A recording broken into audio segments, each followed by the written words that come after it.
അങ്ങനെ സിനിമ കഴിഞ്ഞ് നേരെ കൊണ്ടുപോയി വണ്ടി നിർത്തിയത് ഫലൂദേൻ്റെ മുന്നിൽ കേട്ടോ. അപ്പം ഞാൻ ജസ്റ്റ് ഒന്ന് ഞെട്ടി. അപ്പം ഏട്ടൻ പറഞ്ഞു ഇവിടെ ഒന്നും അല്ല, നേരെ നമുക്ക് മേളിൽ പോയ ഒരു സംഭവം ഉണ്ട്. അപ്പം പോയി നോക്കുമ്പോഴോ നമ്മളെ കഫേ വേൾഡ് ആട്ടോ ഇപ്പം അടുത്ത് തുടങ്ങിയാണേ. ഈ ഒരു ആംബിയൻസിലും അതുപോലെ തന്നെ ലൈറ്റിങ്ങിലും ഒരു കുറവില്ലാതെ തന്നെ നല്ല അടിപൊളിയായിട്ട് പ്രസന്റ് ചെയ്തിട്ടുണ്ട്. ഇവിടുത്തെ ഭംഗി നോക്കിയത് എന്തായാലും മതി, നമുക്കിനി ഫുഡ് നോക്കിയാലോ. നമ്മൾ ആ ടേബിളിൽ ഇരിക്കുമ്പോൾ തന്നെ നമുക്ക് ആ ചേട്ടൻ വേഗം മെനു എടുത്ത് കൊണ്ടു തരും കേട്ടോ. അപ്പം നമ്മൾ ആദ്യം വായിച്ചു നോക്കും, അപ്പം ഒന്നും നമുക്ക് മനസ്സിലാവില്ല.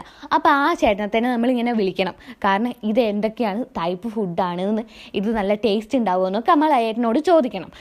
നമ്മൾ സാധാരണക്കാരായതുകൊണ്ട് തന്നെ നമുക്കൊന്നും മനസ്സിലാവില്ല.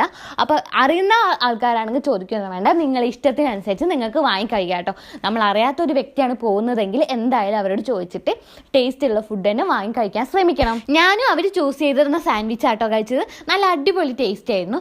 അപ്പം നിങ്ങൾക്ക് ഇനി ചായയോ അതുപോലെ തന്നെ ഫലൂദയോ AFCയോ അങ്ങനെ എന്തെങ്കിലും വേണോ, അതും നിങ്ങൾക്ക് അവിടെ എത്തിച്ചു തരും. നിങ്ങളൊന്ന് ജസ്റ്റ് പറഞ്ഞാൽ